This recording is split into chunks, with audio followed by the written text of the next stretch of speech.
សម្រាប់អ្នកដែលចូលចិត្តញ៉ាំគៀវអាចនៅទីតាំងមកកន្លែងនេះទុកបានដែលគេមានគៀវច្រើនជំរឿមែនតែនមិនថាតែជាប្រភេទស៊ុបគៀវគៀវចៀនឬមួយក៏គៀវចំហុយអីទេហើយបើថាចានរបស់គេវិញមួយគឺចេញមកគឺធំច្បាស់ចឹងហ្មងគឺថាមួយចានម្នាក់ឯងអីគឺទើហ្មងហើយក្រៅពីហ្នឹងក៏គាត់មានលក់ជាប្រភេទសាច់អាំងចង្កាក់បែបចិនផងដែរ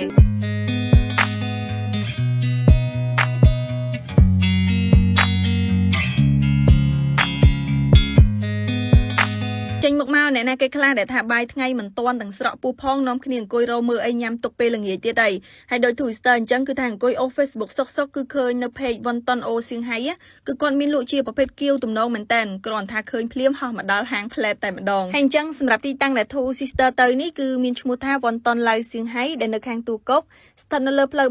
335កែងជាមួយនឹងផ្លូវ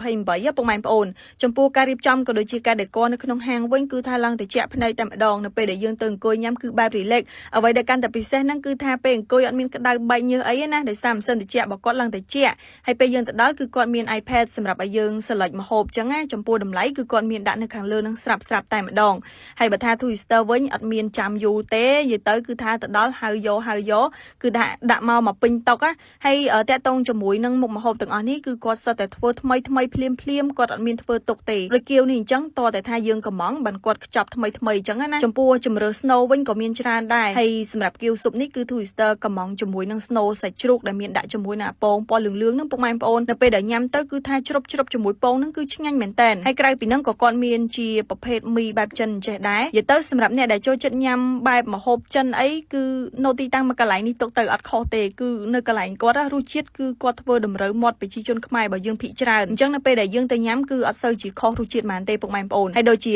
គៀវចៀនរបស់គាត់នេះអញ្ចឹងគឺគាត់មានមកជាមួយនឹងទឹកជ្រលក់ពីរប្រភេទអញ្ចឹងណាហើយមានជាប្រភេទត្រៀងអីផ្សេងនិយាយទៅគឺនៅកន្លែងគាត់អ្នកដែលធ្លាប់បានទៅញ៉ាំអីគឺស្គាល់ពីរសជាតិក៏ដូចជាគុណភាពច្បាស់ហើយអញ្ចឹងបើសិនជាពុកម៉ែបងប្អូនចង់ទៅញ៉ាំអីគឺអាចទៅបានគាត់មានបើកចាប់ពីម៉ោង8កន្លះព្រឹករហូតដល់ម៉ោង9យប់អញ្ចឹងគឺថាចង់ទៅញ៉ាំជាអាហារពេលព្រឹកក៏បានពេលយប់អីក៏បានលក្ខណៈទៅដេតអីក៏បានដែរហើយបើថាសាច់អាំងបែបចិនមកគាត់នេះវិញ Twister ដឹងឲ្យបន្ទុកប៉ុន្មានទេតែដឹងត្រឹមថារសជាតិនៅកន្លែងគាត់គឺគាត់ធ្វើចេញមកឆ្ងាញ់ហើយអត់ឈួលទេណាពុកម៉ែបងប្អូនអញ្ចឹង Twister recommend មែនតើពេលដែលទៅញ៉ាំកុំភ្លេចកំងជាមួយសាច់អាំងបែបចិនរបស់គាត់ណាវីដេអូរបស់ Twister មានតែប៉ុណ្្នឹងទេ